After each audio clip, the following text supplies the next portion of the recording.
So the fight scene's really in three sections, right? And that's important both in terms of the setup and the payoff and the character evolution.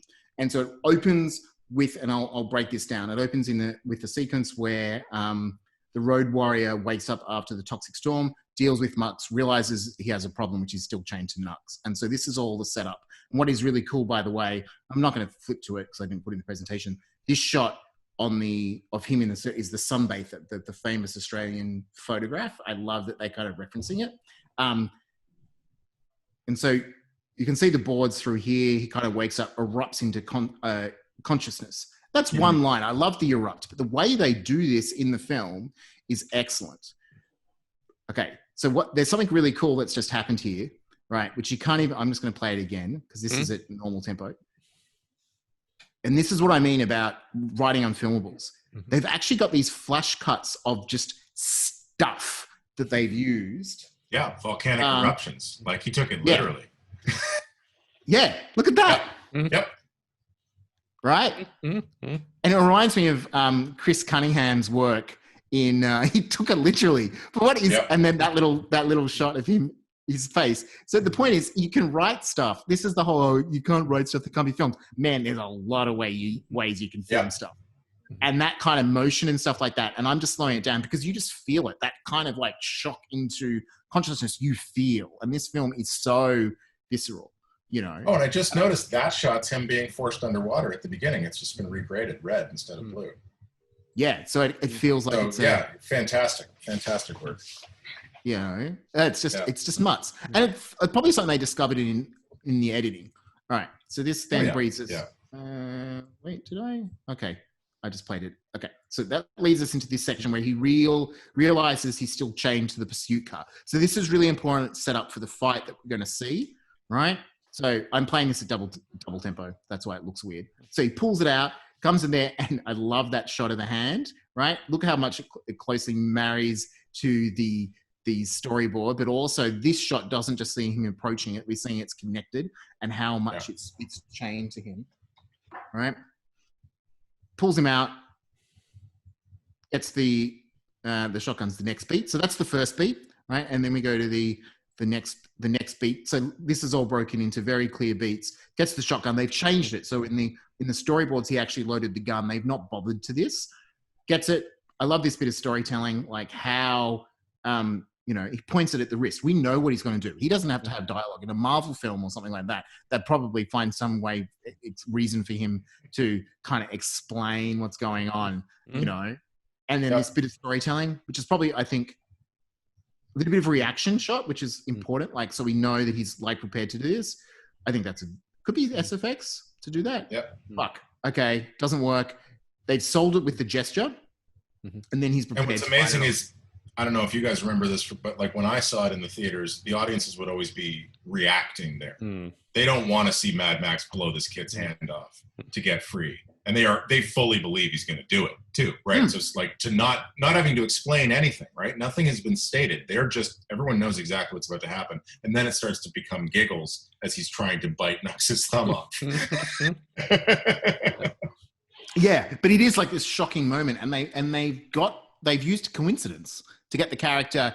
It feels like a coincidence because you go, oh man, it's saving him from doing something depraved, but that's actually a setup, right?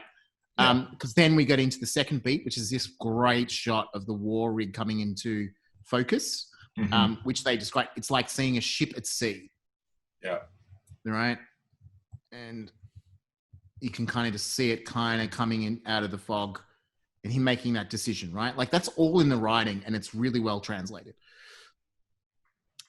Okay, and then we cut to, and that's interesting. This kind of like cut to the wide shot here, which is definitely at the war rig. I mean, look at that, how close the board. Oh, let me hit play. The board is to that shot, right? Yeah. So it's definitely marking a transition, like a clear point of change. And what's interesting about the script is they're using these kind of 1980s slug lines throughout. It's like at the war rig. The road warrior approaches, they're using that kind of like, it's very in the 80s. Like you read the Die Hard script and it'd be like, John McClane in bold letters, and then other stuff. And it kind of come out of fashion, but it makes sense for this. That's still how I write. I write exactly like that. We're here. We're there. This is happening. Well, we've in the scripts you and I are writing, just by the fact that like the whole big climax of the script happens in a single location, but in different parts within that location. It's in a field and there's different characters. So we are doing things like this, like with this character, with that you have character. to do stuff like that on Jim, on Becky, on this, on that. Yeah, like that's just how you frame it. Exactly. Speaking of framing, look at this beauty of this frame, the frame within the frame, but again, the center focus, right? And there's this great beat here, and I want to read it out because it's as he comes to the vehicle. Things are looking, pressed against the back of the rig, he is coughing in a splash of water. Things are looking up. If this vehicle is functioning and he can get control of it well, he grasps Snuck's gun. Just for appearances, he cocks both barrels and steps out, right? And I love this little, like you actually see that in his performance, right? He's prepared to fake. We know the gun doesn't work, right? Yeah. And it just means that what came a coincidence is now something that got him out of trouble, which is that we didn't want to see him carrying something, is now a thing that we know could potentially backfire, literally backfire.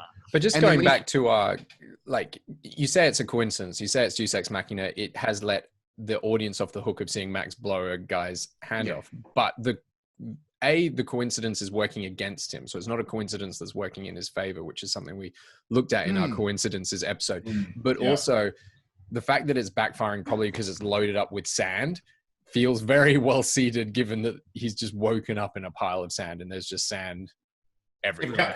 Yeah, and the war rig is similarly backfiring because it's loaded up with sand. You know, we go in on Furiosa banging sand out of the muffler. You know, that is true. That is very true. And then he comes around the corner, and here in this carcinogenic world of mutilations, lumps, and half-lives, think about like great fun writing. Stand 5 flawless, luminescent young women. They are in every way the fairest creatures in the wasteland. They are frantically washing, burning dust from their bodies. So that's the image I think I showed earlier. That's the black and white, which makes me think, right? And you get that moment here. And what is cool, and this is again how you translate visual ideas to screen, and why I think writers should feel like they can write the tone, is you can translate it. I mean, this is George Miller, who's one of the greatest, obviously one of the greatest directors alive. But look, they actually do a pull focus. They do this kind of deliberately slightly soft focus. It misses the rack and then it focuses on them. We're definitely in his point of view, and it makes us go, wow, right? Yep. And it's another, I mean, I don't know about, again, you guys, but it's another one of those kind of wildly humorous beats, because we as an audience, we've been trained to somewhat expect this moment. They're just beautiful women in the Oasis, amazing. But because, you know, George Miller is George Miller and the film is what it is, he's immediately going to turn it. And it's going to become not about the male gaze and not about the pornography of the moment. And it's a wonderful cheat of the audience's expectations and then actually improving upon them as the scene continues. Yeah. And so to get Nux's attention, this is what they see in the script. He drops Nux to the ground to get their attention. George is writing motivation in, or George or Nico or Brendan, whoever wrote the words on the page, but they're writing the character motivation in. They could have just written, he drops Nux, but they found it necessary, and I think it is helpful to write character motivation, because that's not something that the boards can show what happens and illustrate it, but they can't communicate intention in the same way that Tom Hardy can do that with his eyes, you know? And a cut, like... The line that you had before about him saying things are looking up, like that is a pure character motivation performance beat piece of writing that's really well done. Yeah, exactly. Some of this action is different because the order of the action, the idea of the chastity belts, because it was the Praetorian cutting it off. So he now pulls out the gun, and then we're kind of getting into a little bit of the next stage. There's the chastity belt beat. Note what's really important visual storytelling, this close-up, right? Yeah. Look at how much story you're getting from that prop. You're getting the Immortan branding, the property, the teeth on that thing, right? And that's something that if we didn't have a storyboard in the script, they would have to spend a good 2 or 3 lines describing to have the same emotional impact on the page. Yeah, just describe it as a medieval chastity belt. Here's a picture, right? Yeah. And to get back to the visual storytelling, the show not tell thing, this supplements an enormous amount of information you've already seen about where we are, what the world is like. It sets up a lot of information about what we're about to learn about the wives, why they're running, what their relationship is with him. It's one shot. and then we're going to see it one more time when the dag comes back to kick it before she runs after the war rig, right? So that's 2 shots of this thing, but it's totally based in character, and it's perfect visual exposition. Nobody has to say a word about it. It tells you everything you need to know. Exactly. And I love something that I only got in the last watch is it felt so believable to these characters that they are spending time removing these chastity belts. And what it does is it actually reinforces how much it means to Max to get his own face mask. Yeah, it connects him to them. And it is interesting that the first thing that these characters want to do as soon as they have a breath is get that goddamn thing off their body. And it's the same thing with him, right? Like, what thing does Furiosa say that gets Max to finally decide to let her in the rig? Do you want that thing off your face? Yeah, it's not, this guy's going to kill you. It's not, you're in serious trouble. It's, do you want that thing off your face? Yeah, that's excellent observation. I hadn't made that connection, but it is. It's about being trapped. There's actually more dialogue in this script than there is in the film, which is interesting, which comes to how strong the visual storytelling has worked, right? So this is essentially leads to the confrontation. They get, is it the dag or Split? I can't, like, all the characters are named as archetypes. I think she's Splendid, right? Splendid is the pregnant one. The dag is the loopy one. Speaking of, we definitely see that she might be pregnant, but just in case you missed it, and it doesn't feel like a gratuitous shot in terms of visual storytelling. It's not about showing off her body. What I mean by gratuitous, it doesn't feel like an insert. It is definitely like just that little pan off to find the belly and then back up and around to find Max. Look at how good that is. Like, it tells you, just in case you missed it, she is pregnant. And I love that the soaked clothes kind of really reinforce it. It's not cancer, by the way. You know, it's not Happy and Larry. It's not big. God knows I'm a heterosexual male, so maybe I shouldn't comment. But I don't read this as sexualizing or gratuitous in any way. I read this as Miller very respectfully doting on what is ultimately an extremely important aspect of what she's about to do and why she's doing it. You know, because she's going to use her pregnant body to shield the others about 7 minutes from now. You know, like, that's a very significant moment. That's her apotheosis as a character. She obviously gets killed very shortly thereafter. But yeah, I think that sequence is in a movie that can be so unsensual because it's an action film that's set in the desert, etc. This is a nice way to be like, no, these are still sensual creatures. These are human beings. They're not just machinery and dust. Nah. Yes. They're organic. This is not something in the boards, but I thought was very clever. They got Nux getting washed with the water. So they're building the threat of when will Nux wake up. Just look at that little rock of the head. So it becomes a ticking time bomb. When will Nux wake up? Yeah. Right? That's not something that's in the boards that we've got. Right? So who knows when they found that? It could have been as they're shooting it. All right. Visual storytelling. I might as well play it. It's like 30 seconds. So it's obviously this whole idea of like, cut the chains. He's not saying a word. This is a character who isn't, this is the advantage of having a character that doesn't speak that much.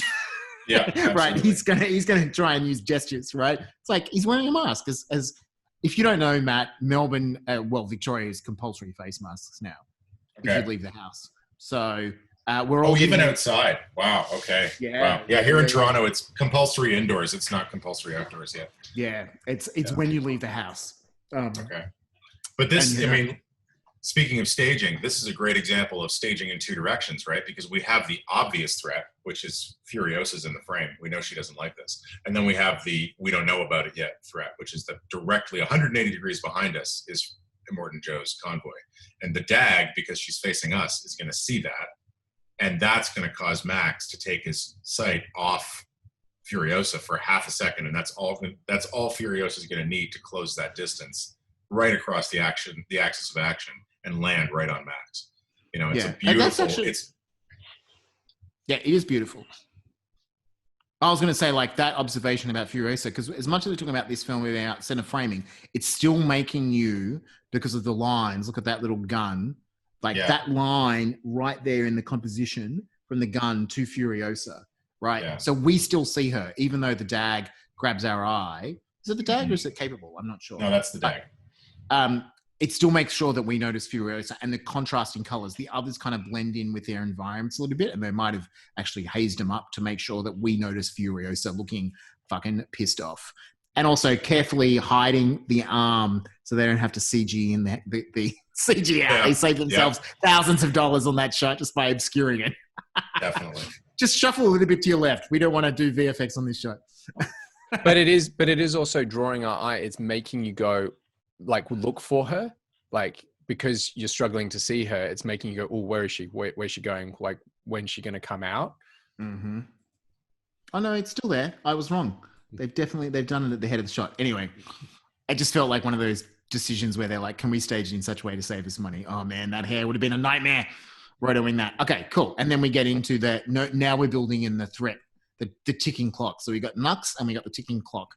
I mean, this is great. I mean, you know, that's why I wanted to do this scene. There was so much in this scene that is just like, this is excellent storytelling and the tension. Yeah. Like there's no, we call it the fight scene. There's no fighting that's happened.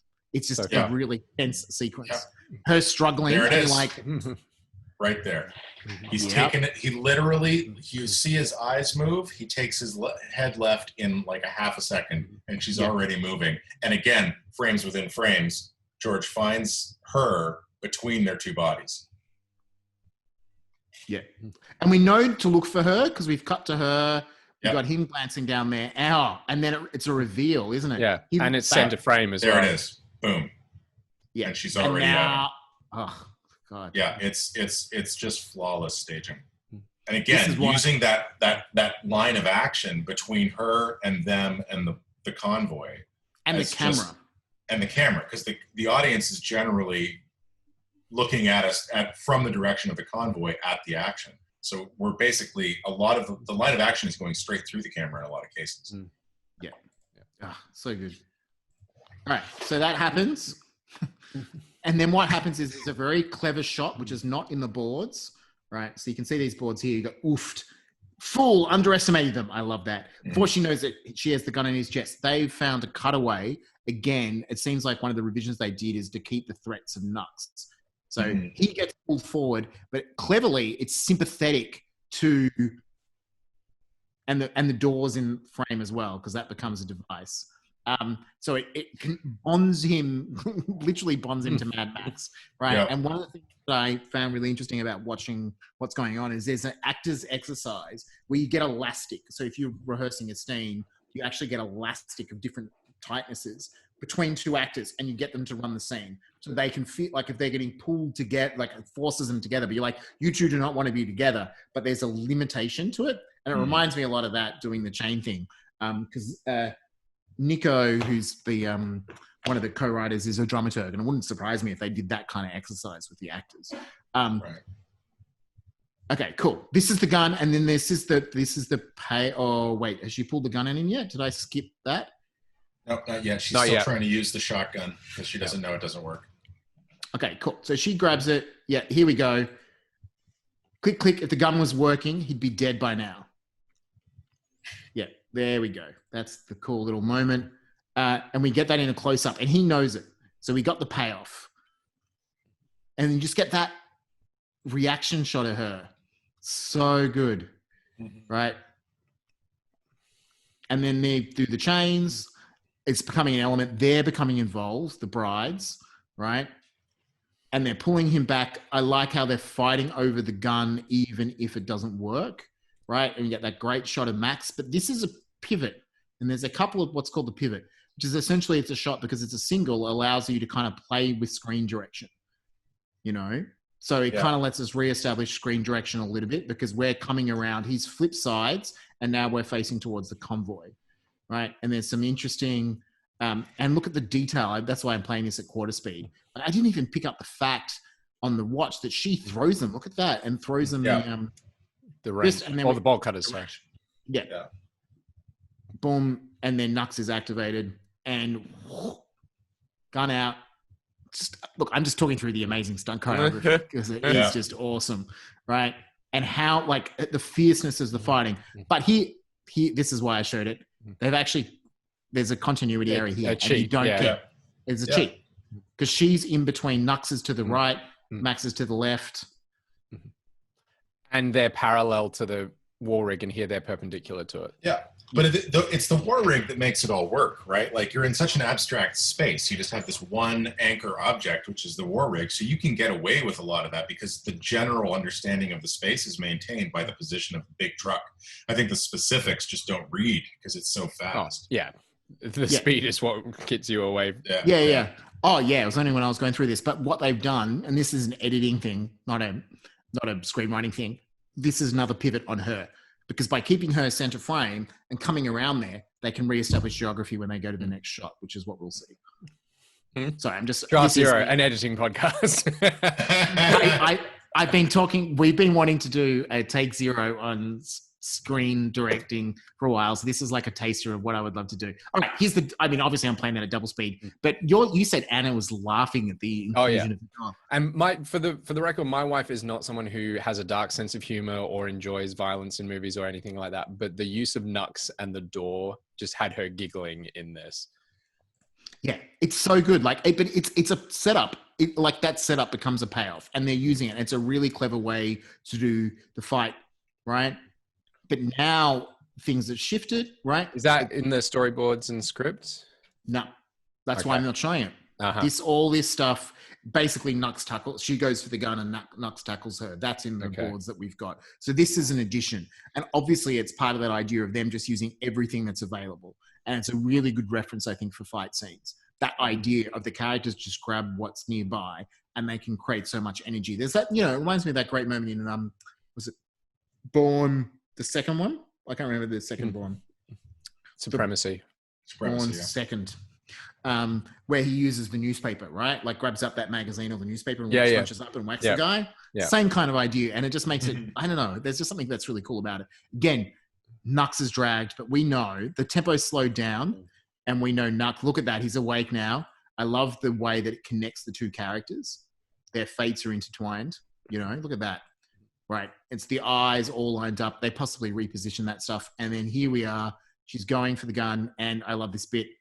Them cooperating. That's really important because this actually says something about Nux. It's a character moment for Nux. In the end, he just wants to help people.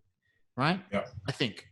I do feel like Nux at this point, he's still like that one thing that will get me into Valhalla is me getting these women back to and Joe. So like his character motivation is a no doubt here. I also think it hasn't even occurred to him yet that Max would be trying to get away from him. Like I think he's dehumanized Max to such an extent as his blood bag that he's like, of course we're on the same side. Right? Like he was unconscious for the part where Max tried to blow his hand off. So he has no idea that Max is trying to get out of this. Yeah, that's very true. Yeah, I said, yes, Chaz wrote it 10 minutes my ass. But I said, if you stopped interrupting me, it was 10 minutes of video that I timed me talking over. Interrupted you. I've gotten snacks and had a pee, man. All right. Come on, this is good. This is so good. It's just fun to watch. It is. And you can see the boards, like that shot, over here, that is straight in the film, right? And then all this stuff, them pulling her away from the gun. Okay, and then boom, down, get the gun. That's an interesting flash cut again. So we see a few of them. And then I'm just going to observe the editing here. Look what happens. There's a double cut. See that? Yeah. Then it actually, look at that. There's this weird jump cut. After that, they repeat the action.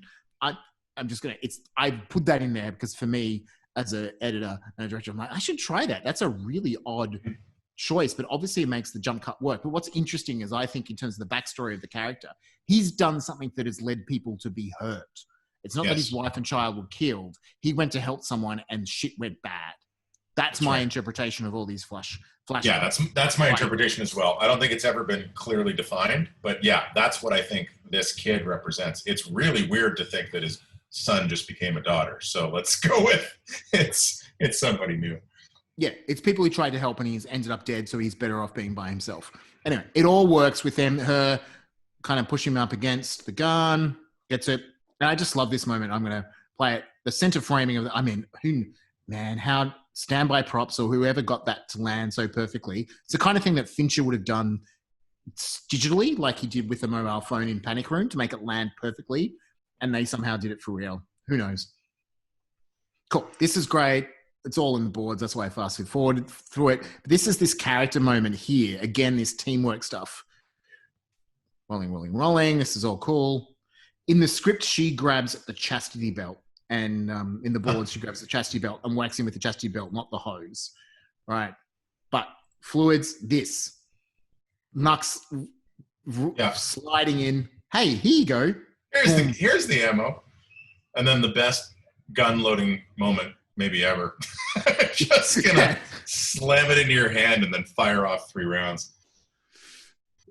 Good. And that kind of ends the scene. And then there's the coda on the fight scene, which I'm going to talk about briefly because it's in the script, which is effectively something that they've made less obvious in the film than in the script. When the Splendid goes to the war rig, right?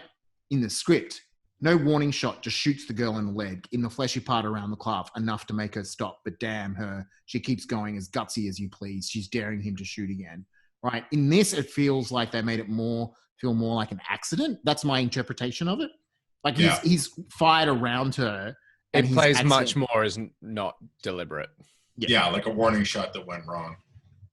Yeah. And it seems much more of a nick than like hitting her in the fleshy part of the calf. Yeah. And then we've got this little dialogue moment, which is the script, blah, blah, blah, blah, you know, something about, you know, everything hurts out here, which is a great reveal because it's about the fact that these girls have not really had to survive outside and that's why they need to listen to her. They're capable. And then we've got this little shot here, which is what you were talking about. Yeah. And that's the button on the chastity belt. And then we lead to what is now the new chapter. But that is kind of the whole fight scene. And if you think about it, what it was, his obstacle was to get unchained from Nux. His obstacle was the chain on Nux and he wanted to get out of there. And effectively, that whole sequence is about him getting the thing off the back of his neck, disconnected from Nux, and then getting the war rig. And it says a lot about his character. He does not care about the girls. He's obviously got room. And by the way, the little observation, I didn't know this. I only read this because of the Art of Fury rig. The ghost arm on the side of the war rig, that's to represent Furiosa's missing arm. Yeah. It's hers. Yeah. She got the decal done. Again, it's all those little details, which you can write in, that make it feel like a lived-in world. Anyway, there endeth my breakdown of that fight. Thanks. Thanks for joining in, everyone. I think no, it's good because I don't think that fight gets enough discussion, right? It's very easy to talk about the first car chase and obviously the final car chase. Those are kind of signature moments, but we don't talk enough about that. There's also a really good, like Raiders of the Lost Ark level, good fist fight in the middle of this movie. Yeah, I like how that's is that the top? Is that like the? I mean, Indy versus the German mechanic under the flying wing is pretty goddamn good. Yeah, 100%. That's the moment I was thinking of as well. Yeah. But that, I mean, as much as I'm ragging on you for spending so long, it is glorious just watching that in slow motion. If that's all we've done is just sit back and push play on Mad Max in slow motion, that would be, 6 hours well spent.